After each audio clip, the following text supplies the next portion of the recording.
It's Tuesday, and that means it's time for another Degrassi podcast. Let's run through the episode Basket Case. Here we go. The episode kicks off with a steamy dream with Drew and Claire. It, of course, was a dream, like I said, but felt very real to Claire as she explained it to Allie. I like the callback in the dream to the bungee jumping, and they actually showed more of the bungee jumping in this week's episode than they did in last week's episode. Miles gets a babysitter in the form of Drew, and he is not happy about it. Winston pretends to be Miles' father and sends him a text to keep him away, and Drew will print and pick up materials for the campaign. So, a great way to incorporate Winston into the plots.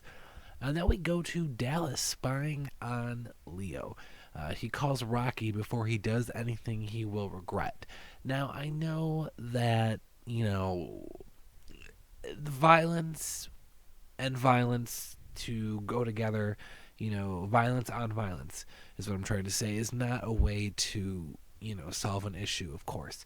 And, Degrassi and T. Nick and Canada, the broadcasters, they don't want to, advocate, coping with violence with more violence, and I understand that.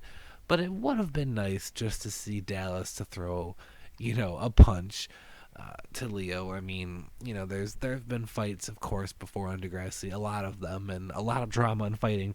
It would have been nice to see Dallas, get a punch in. I'm not saying, a crazy brawl and really do some damage to Leo, but just a punch, But Maya not happy about the party in the following scene, mainly because she does not want Miles in trouble with his father. She really likes him, and he really likes her, but he is, acting. He wants to, sort of piss off his father because his father is cheating on his mother. So, also at the party, Zoe is really drunk, acting a bit slutty, and she tries to kiss Miles and she passes out.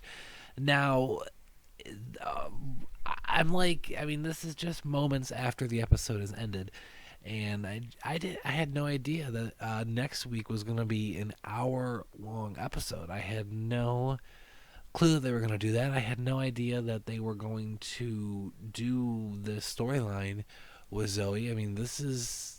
It's pretty shocking. We've had a couple touches on it before, if you remember, way back in, I believe, season 6, maybe, with Darcy and Peter and that whole thing. You can go back and watch the old episodes to see what I'm talking about, when she was at a party and believed that something had happened to her. So Zoe believes that she was abused sexually at the party that Miles threw.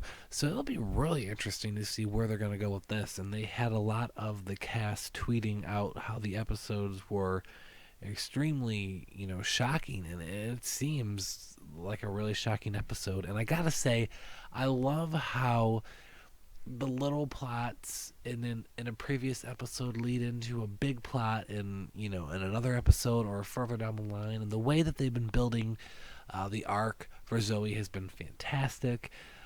It's just been great. And this episode as a whole, I know I'm not done talking about the whole thing yet, but this episode as a whole was just great. I gotta say that I absolutely loved this week's episode. So much going on, a lot of great moments, a lot of great scenes, and setting up for next week's very powerful and emotional hour-long episode. So also in this episode, Eli appears at Claire's house after Drew drops her off, and apparently they will go bungee jumping a second time as Drew saved Claire from telling Eli that she, of course, already went. Drew finds out, that Miles and Winston, lied to him, and he's upset. He's upset about, everything with Claire.